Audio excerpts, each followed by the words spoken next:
여러분하고 인사합니다. 예수님 믿으며 꿈 같은 일이 일어났습니다. 나를 통해 한 영혼을 구원했습니다. 내 영혼아 내가 새벽을 깨우리로다. 할렐루야. 어느 가족이 전셋집을 계약하러 이 부동산에 갔습니다. 아이와 함께 가족들이 있는데 집주인이 들어왔어요. 그러더니 갑자기 계약서를 쓰러 왔는데 아이를 보더니 우리는 아이가 있는 사람을 받아들이지 않겠다는 거예요. 뭐 집이 지저분해지기도 하고 시끄럽기도 하고 그럴 수 있으니까. 그래서 주인이 확 나가는데 아이가 갑자기 그 집주인 다리를 탁 붙잡더니 하는 말이, 아저씨 그럼 저랑 계약해요. 저는 아이가 없어요. 대신 모셔야 될 부모님이 계세요. 그러니까 집주인이 어이가 없기도 하고 미안하기도 하고 그래서 계약을 했답니다. 할렐루야. 오늘 우리 어버이 주일인데 여러분, 어버이 주일을 왜 이렇게 지키게 하셨을까?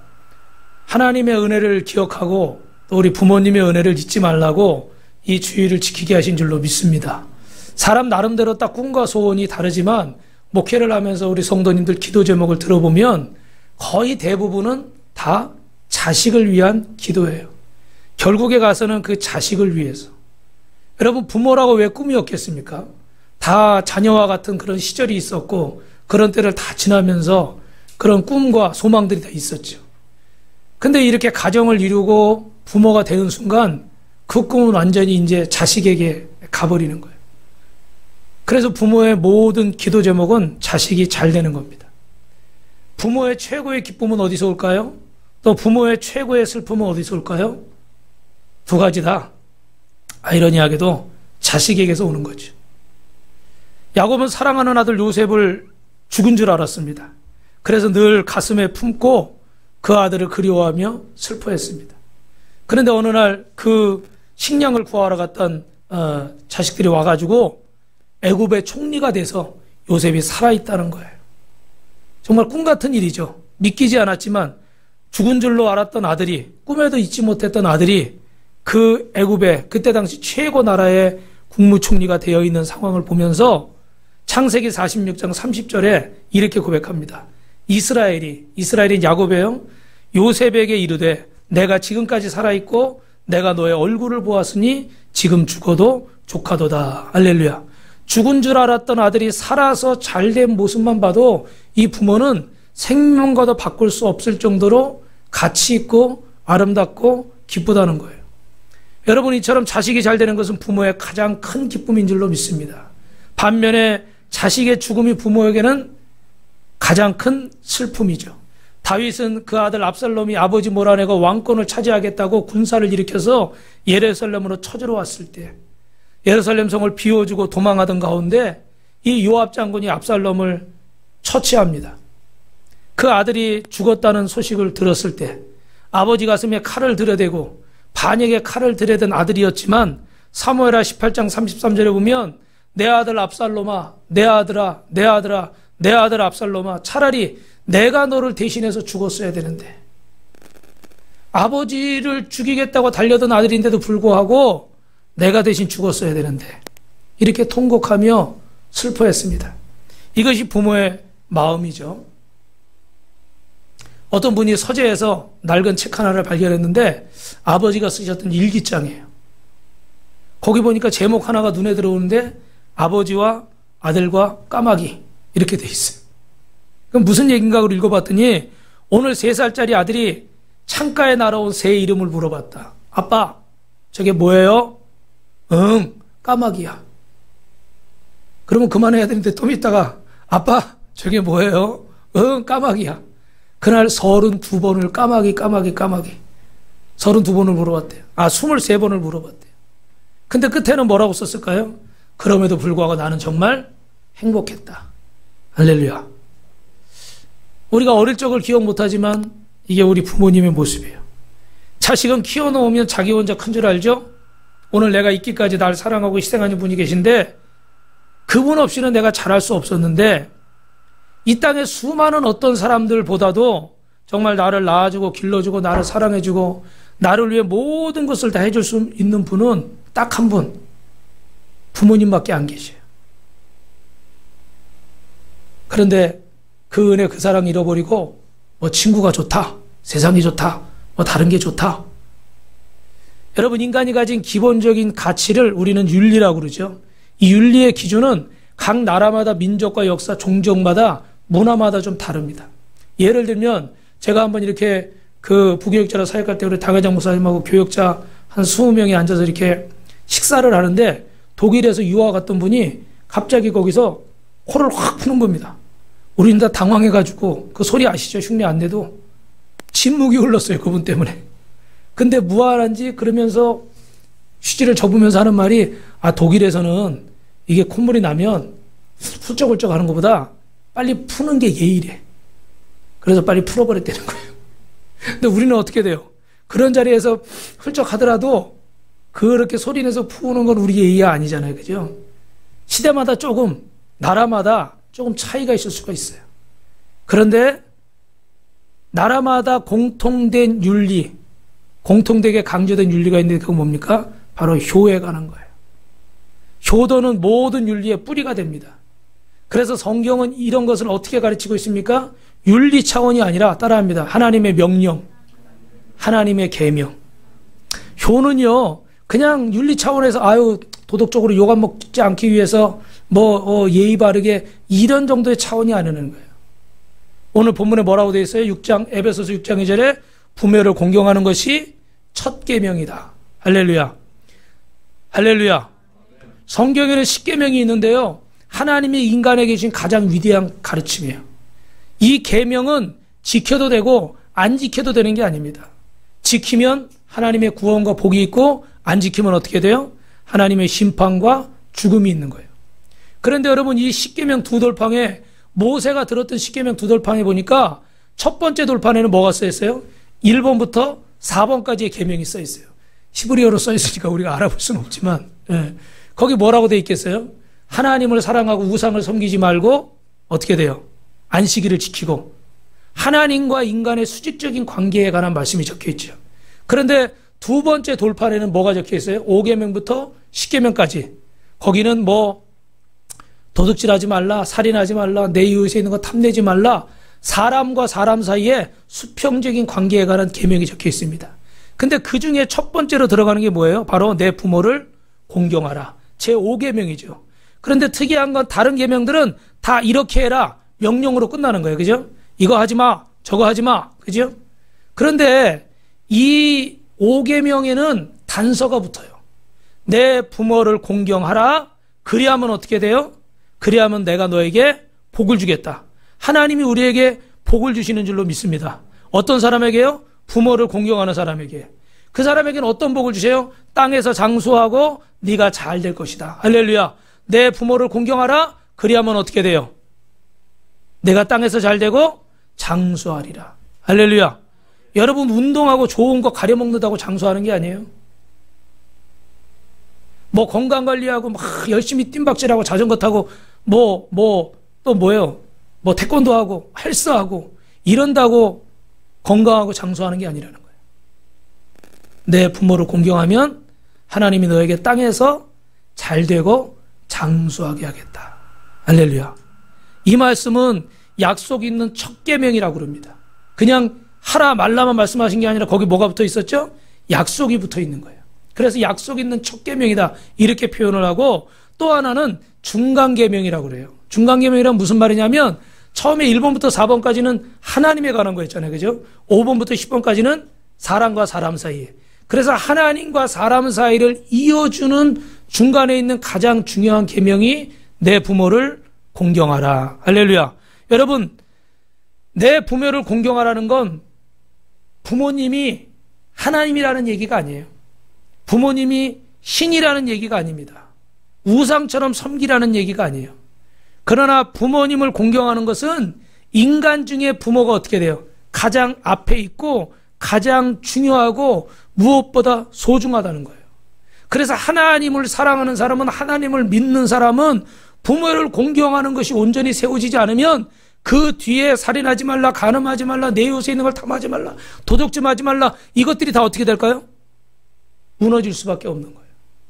그래서 오늘 성경은 우리에게 어떻게 하라고 하는가?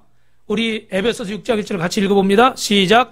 자녀들아 주 안에서 너희 부모에게 순종하라. 이것이 옳으니라. 할렐루야. 여러분, 첫 번째는 부모님께 순종하시기를 주님의 이름으로 축원합니다. 세상 사람들도 부모에게 효도라는 걸 합니다. 근데 일반적으로 가지고 있는 개념은 뭐예요? 내가 받은 게 있으니까 어떻게 돼요? 갚아드린다. 그런 의미가 있어요. 나를 위해 고생했으니까, 나를 위해 수고했으니까, 우리 어머니고 우리 아버지니까 내가 이렇게 돌봐드리겠다. 그런데 성경은 이런 보상, 보답 차원을 넘어서서 부모님을 위해서 효도해야 되는 이유가 여러 가지를 얘기하고 있어요. 그 중에 세 가지 짧게 말씀드리면, 자녀가 부모를 공경하지 않으면 늙은 부모를 누가 돌볼 수가 없는 거예요. 요한복음 19장에 보니까 예수님께서 십자가에서 운명하실 때 그 요한을 보고 보라 너의 어머니라. 마리아를 보고 어떻게 돼요? 보소서 아들이니이다. 이제 예수님이 사명을 다하시고 이 땅을 떠나시잖아요. 그죠? 그러니까 이 늙은 어머니를 돌봐줄 자녀가 필요한 거예요. 그래서 요한은 86세에 에베소에서 마리아가 죽음을 맞이하기 전까지 그 어머니를 극진히 모셨어요. 그리고서 90세에 밤모습에 유배돼서 90세부터 95세 때 5년 동안 요한복음, 요한계시록, 요한 1, 2, 3, 4를 쓰게 되는 거예요. 그러니까 그동안은 어떻게 돼요? 90년 동안 그 안에 다른 것들을 하지 않은 거예요. 그래서 자녀가 부모를 공경한, 늙은 부모를 공경하는 건 하나님이 명령하신 거예요. 이런 해석을 우리는 사회 경제적 해석 방법이라고 합니다. 그러면 여러분, 부모가 나이 들었는데도 뭐 연금도 받고 재산도 많고 알아서 잘 사셔요. 그럼 부모를 공경할 필요가 없을까요? 부모의 상황 따라 부모가 마음에 들면 잘해드리고, 부모가 좀 마음에 안 들고 좀 이상하면 내 마음대로 하고, 성경은 그렇게 얘기하고 있지 않아요. 여러분들이 지금 부모님을 위해서 헌신하고 이번 어버이날 뭐 선물 사드리고 용돈 드리고 사실은 쓸 데가 많죠. 근데 그 부모님을 위해서 쓰지 않으면 어디다 쓸까요? 자녀들 학원비? 아니면 뭐 당신 원하는 뭐 당신 취미를 위해서? 아니면 적금 들고? 아니면 봄이니까 뭐 우리 여자분들은 머리를 좀 한다든지 새 옷을 사 입는다든지 뭐 남자분들도 뭐 건강을 위해서 뭘 한다든지 쓰여지겠죠. 그죠? 근데 여러분, 그게 부모님을 위해 쓰여질 때 하나님의 조화를 내가 복 주시는 줄로 믿습니다. 왜 아멘을 한 분만 하시는 것 같아? 다시 한번. 부모님을 위해 쓰여질 때 하나님 복 주시는 줄로 믿습니다.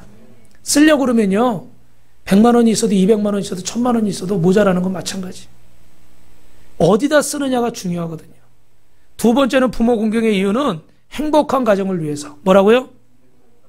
그래서 이것을 공동체적 해석 방법이라고 해요. 우리는 남녀가 결혼을 해서 부부간에 서로 잘 살면 된다. 부모님들도 야 너희들이나 잘 살아라. 그죠? 그런데 사실은 두 사람만 잘 맞는다고 잘 살까요? 그렇지 않아요. 부모님과 연결되어 있어요. 부모를 공경하는 집안이 아니면 그 부부간에도 사이가 원만하지 않을 가능성이 굉장히 높습니다. 그리고 그 자녀도 어떻게 돼요? 그 부모가 부모님에게, 할아버지 할머니에게 효도하는 모습을 보면 보고서 어떻게 돼요? 배우는 거예요. 그런데 그런 모습을 보여주지 못하면 그 자녀도 어떻게 될까요? 상식적으로는 다 알죠. 근데 실천이 안 되는 거예요. 이번에 자랑할 게 하나 있는데, 저희도 일부러 목요일날 오늘 주일이고 이러니까 어린이날 이렇게 애들이 좀 컸으니까 우리 어머님도 뵈고 장모님도 뵈고 이렇게 외삼촌도 뵈고 이러고 왔는데, 우리 하여튼간 뭐 넉넉하진 않으니까 많은 것은 못 해드렸지만 이렇게 인사를 하니까 우리 또 예진 씨가 선생님 월급을 받았잖아요. 그래서 저는 못 봤는데 뒤에 나오는데 보니까 뭐 소리가 들려. 너 네가 뭘 이걸 막 이러는 거야. 아니 받으세요. 막 이러는 거야. 보니까 아마 본인이 또 그동안엔 할머니한테 용돈을 받았지만 이젠 월급을 타니까 이렇게 봉투에다 뭐 얼마를 넣는지 할머니 용돈을 드린 것 같아요. 할렐루야. 그렇게 하니까 할머니가 어떻게 해요? 금액을 넘어서서 너무 기쁘겠죠. 그 소리를 뒤에서 들으면서 제가 쳐다보진 않았지만 그 모습이 그려지더라고요.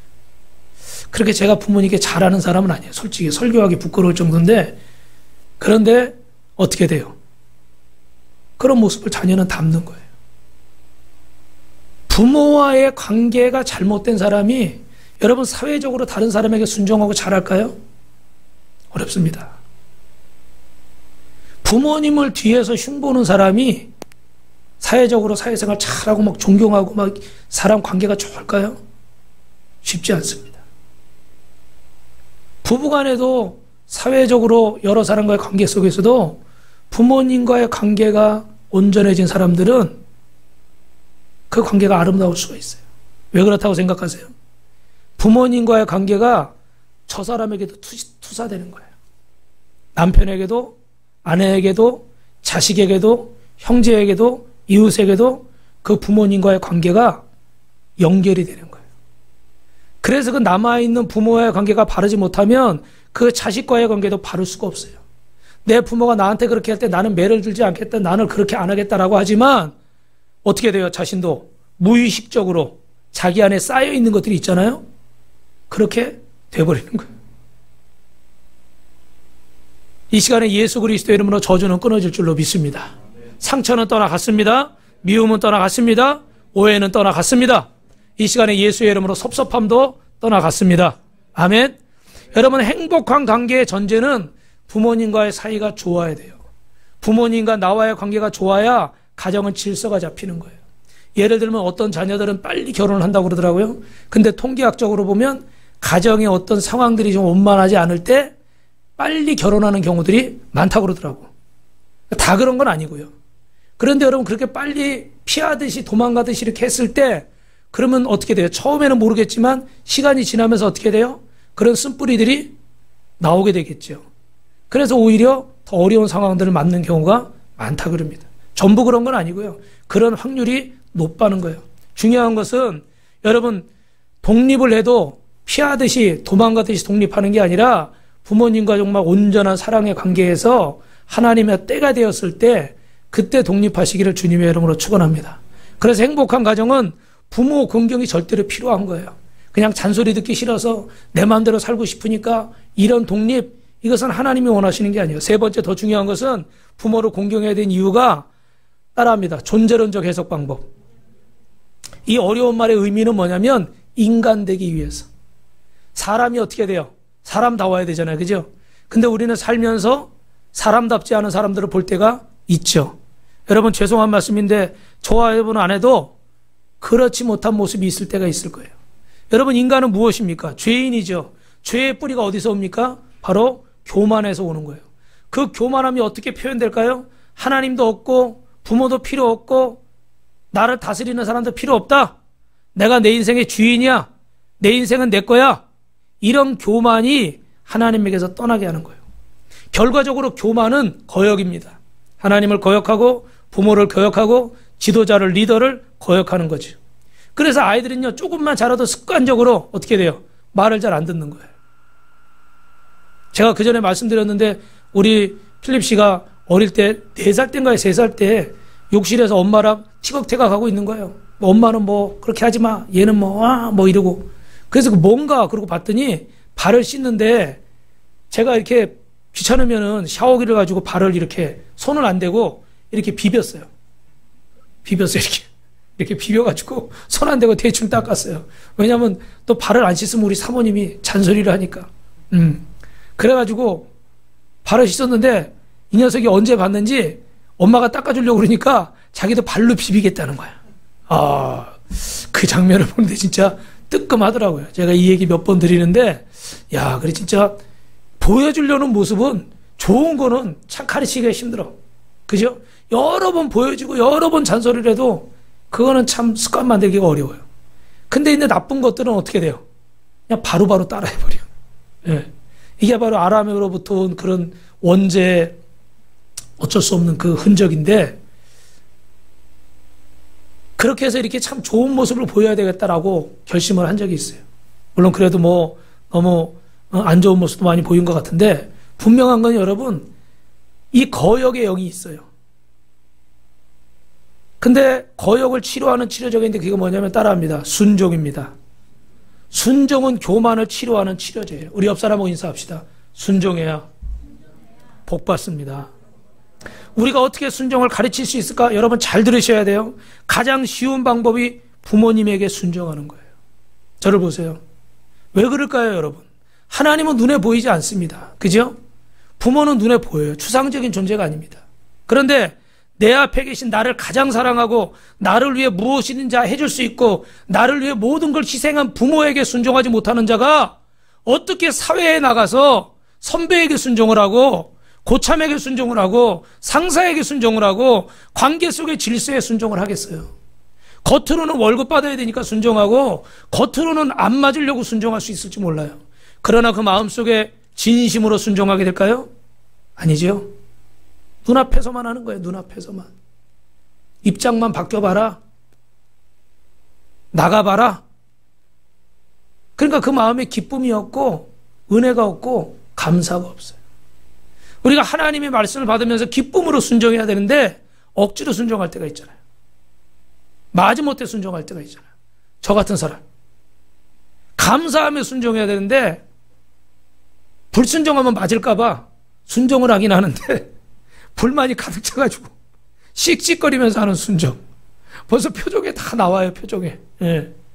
여러분, 나를 위해 모든 걸 다 해준 그 부모에게 순종을 못하는 자녀가 어떻게 보이지 않는 하나님 앞에 순종을 하며 어떻게 이 사회의 질서 속에 순종하며 멋지게 살겠어요. 죄송하지만 여러분 자신의 모습을 잘 돌아보세요. 이건 아버지가 됐다고 어머니가 됐다고 예외가 아니고 자식이라고 들어야 되는 얘기는 아니에요. 우리 모두가 들어야 되는 얘기예요. 눈에 보이는 나를 위해 모든 걸 다 해준 그 부모에게 순종하지 못하면서 어떻게 세상에 나가서 순종한다고 합니까? 부모 공경이 이렇게 중요해요. 내 부모를 공경하라. 이것이 약속 있는 첫 계명이라. 오늘 1절 말씀에 보면 자녀들아 주 안에서 내 부모에게 순종하라. 이것이 옳으니라. 할렐루야. 여러분, 교만을 극복하고 겸손하게 승리하는 방법은 바로 순종인 줄로 믿습니다. 주 안에서 순종하십시오. 주님이 주신 질서이기 때문에 순종하라는 거예요. 제가 이번 주에 새벽 예배하다가 그런 얘기가 있었어요. 어떤 분이 이렇게 학교 교목하다가 어느 교회에 부임했는데 그때 같이 처음 나온 성도가 있는데 40대 부부예요. 그런데 그 남편분이 중풍에 걸렸어. 얘기를 들어보니까 그렇게 전도해도 교회 안 나오더니 중풍에 걸리니까 교회에 나온 거예요. 그래가지고 이렇게 열심히 정말 예배를 드리고 정말 성실하게 하셔요. 근데 어느 날 갑자기 청천벽력 같은 소식이 들렸는데 고등학교 1학년인 둘째 아들이 키도 크고 잘생기고 공부도 잘하고 근데 그 아들이 그 당숙에게 친척 당숙에게 끌려가가지고 이 당숙이 나이가 비슷해요. 그런데 건방지다고 때렸나 봐요. 근데 잘못돼서 죽었어요. 그러니 여러분 이 목사님이 하늘이 무너지는 거예요. 이제 2달 조금 넘은 성도인데 전 몸이 저렇게 불편해가지고 하나님 만나겠다고 이렇게 왔는데 아들까지 죽었으니 이거 교회 나오겠어요? 안 나오겠어요? 뭐 이거 보나마나 아니에요. 그죠? 하나님 도대체 왜 그러십니까? 저도 그럴 때가 있어요. 우리 성도들 어떤 문제 생기면 아이고 하나님 왜 그러십니까? 좋은 소식이 들려야 성도들이 막 더 잘하고 이럴 텐데 이럴 때 참 마음이 무너져요. 그래 탄식하고 있는데 갑자기 어떤 집사님이 이렇게 막 쌀까만 일 메고 언덕을 교회로 올라오는 거예요. 아, 그래 집사님 웬일이냐고 그랬더니 아이 그 목사님 그 있잖아요. 그 세 가족 그 중풍 걸리신 그분이 추수했는데 햅쌀이라고 처음 나온 쌀이라고 주에 좀 갖다 드려야 된다고 하나님께 먼저 드려야 된다고 저 밑에서 그 쌀을 지게에다 메고 오더라는 거예요. 그 불편한 몸으로. 그래서 자기가 보다가 안타까워서 그걸 대신 메고 왔다는 거예요. 할렐루야. 그 순간에 목사님 마음이 어땠을까? 그 형언할 수 없는 거역하고 가도 누가 뭐라고 그럴 사람이 없어요. 자기 몸도 그렇게 불구가 됐죠. 반신불수가 됐죠.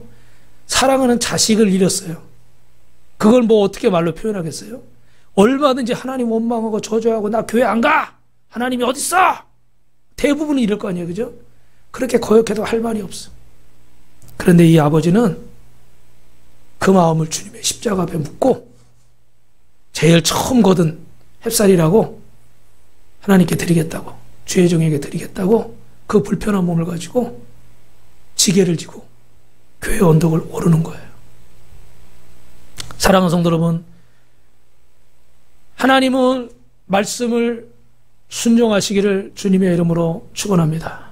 할렐루야. 그것이 시작이 부모님께 순종하는 거예요. 여러분, 부모님께 순종하지 않는 자녀는 그럼 어떻게 할까요? 두 번째로 주보에다 적으시는데 제가 좀 머뭇거리는 이유가 뭐냐면 무서워서. 부모님께 순종하지 않는 자녀는 죽여라. 출애굽기 21장 15절에 부모를 치는 자는, 우리 말씀 같이 읽어볼까요? 저가 아버지나 어머니를 치는 자는 반드시 죽일지니라. 출애굽기 21장 17절에 자기의 아버지나 어머니를 저주하는 자는 반드시 죽일지니라. 신명기 21장 18절부터 21절에 패역하고 사람에게 완악하고 패역한 아들이 있어 그의 아버지와 말이나 그 어머니의 말을 순종하지 아니하고 부모가 징계하여도 순종하지 아니하거든 그의 부모가 그를 끌고 성문에 이르러 그 성을 장로들에게 나아가서 그 성을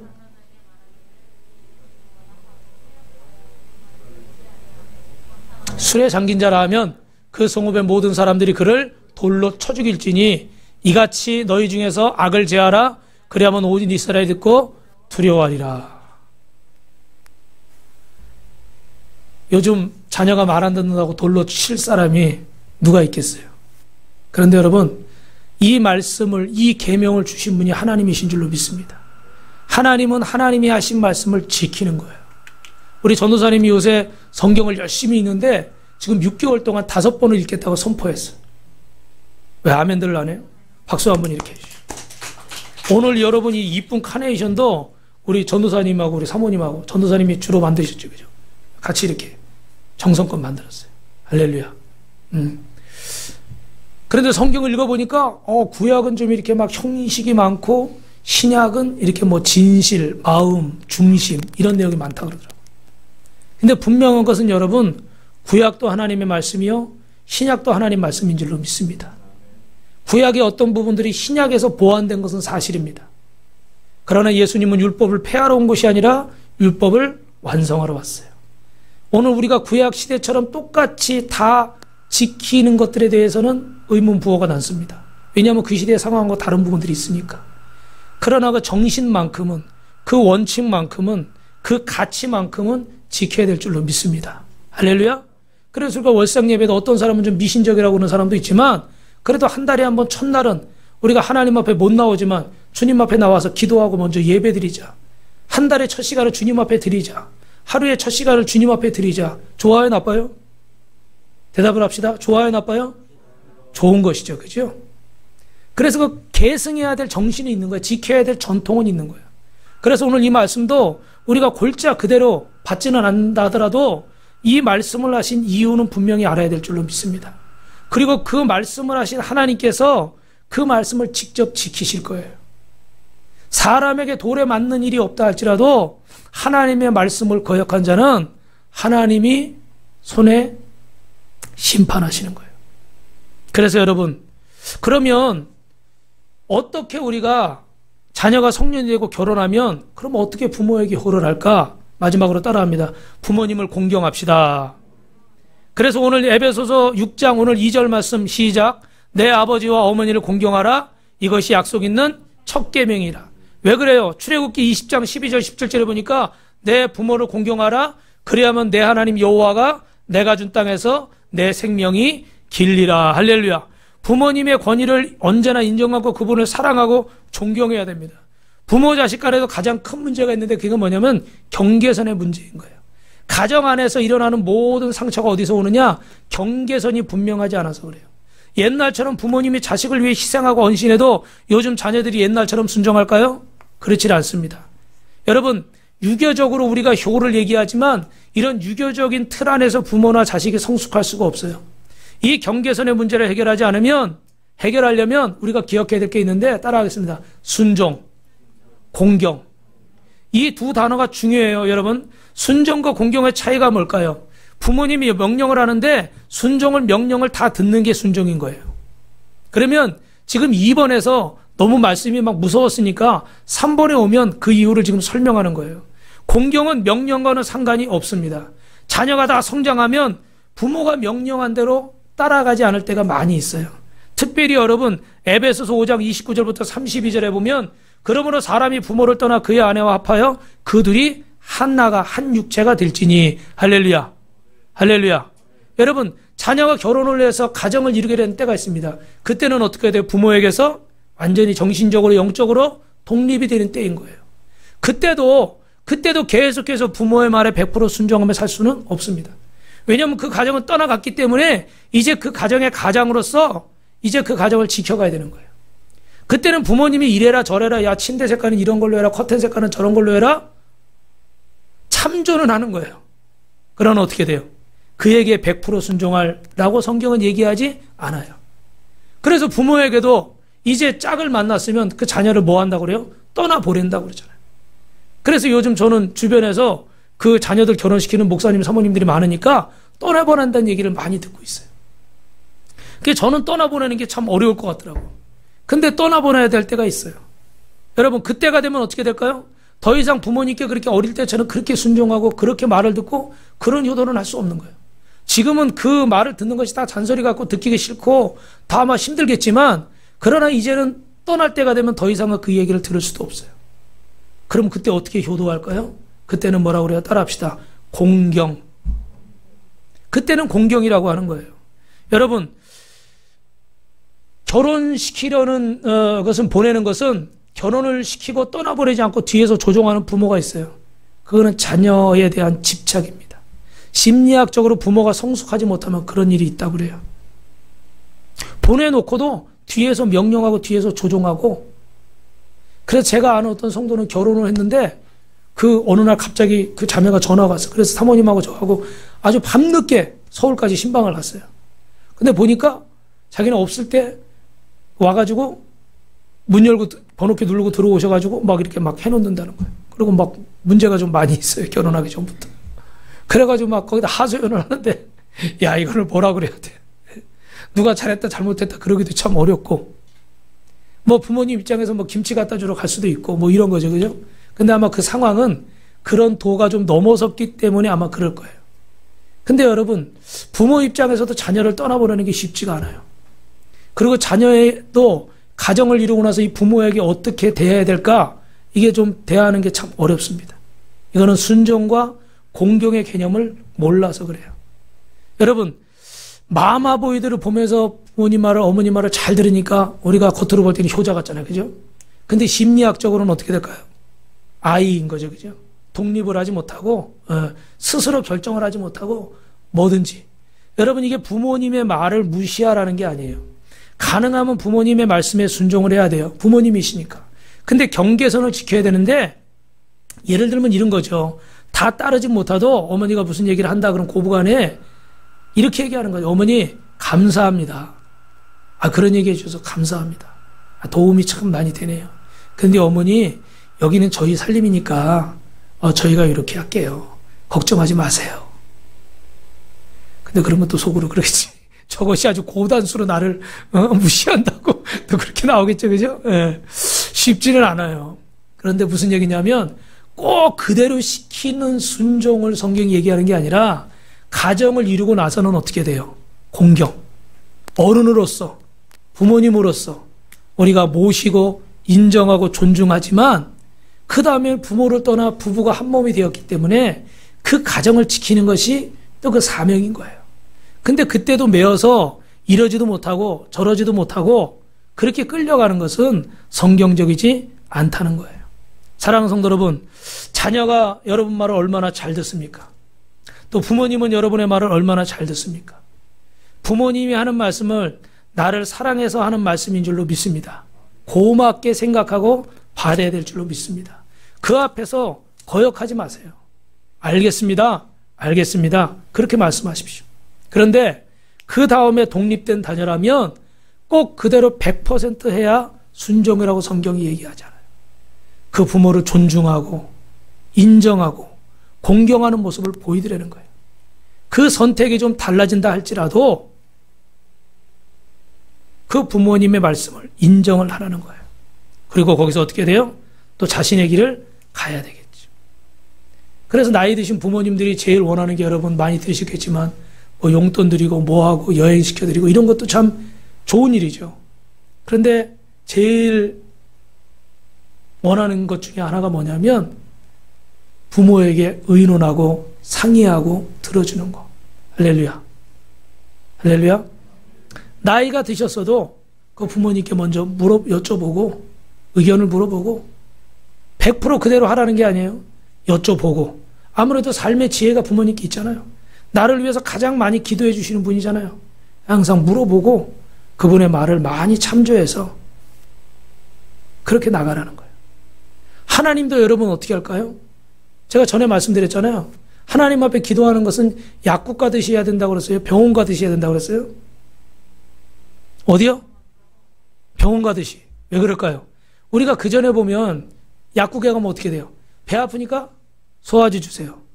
머리 아프니까 개 땡땡 주세요.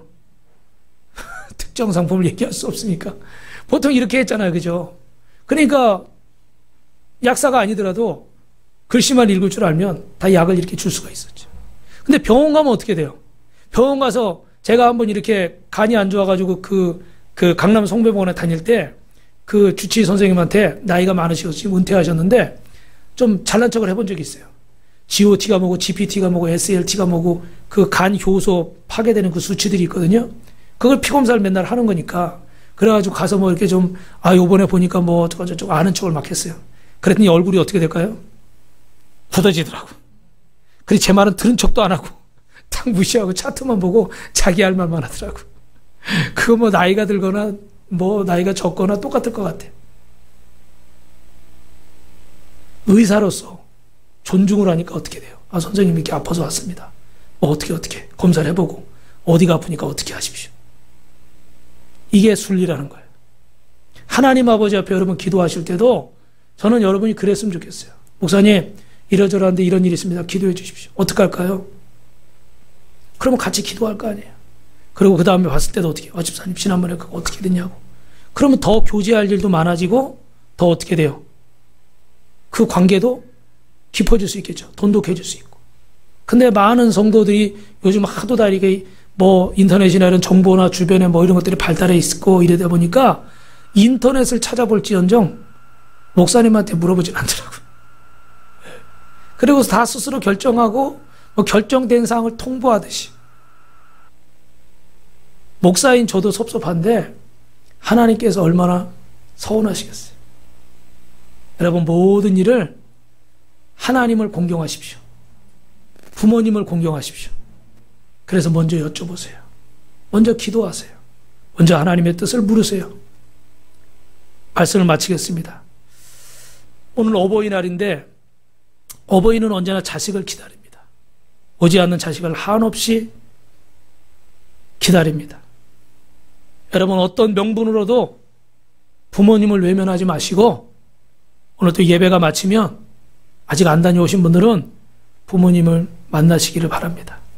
할렐루야. 오늘 어버이 주일을 맞이해서 주님은 내 부모를 공경하라. 그것이 네가 사는 길이다.